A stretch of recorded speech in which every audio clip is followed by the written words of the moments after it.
Locked out of your MetaMask wallet but your crypto's safe and sound on your Trezor?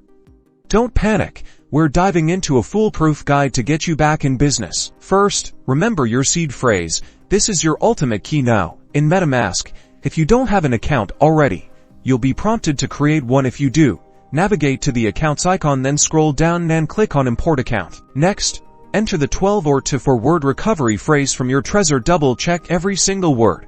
Capitalization and spelling is important. Then, reconnect your Trezor to your computer and open the Trezor Suite app. Follow the on-screen prompts in MetaMask to connect to your Trezor. MetaMask will now display a list of accounts derived from your Trezor. Select the accounts you want to restore. Verify that your balances are displayed correctly. If you're seeing zero balances, ensure you've selected the correct derivation path during the Trezor connection process in MetaMask, and there you have it. Your Trezor-protected funds are back in your MetaMask wallet, ready for secure transactions. Remember to always keep your seed phrase safe and offline.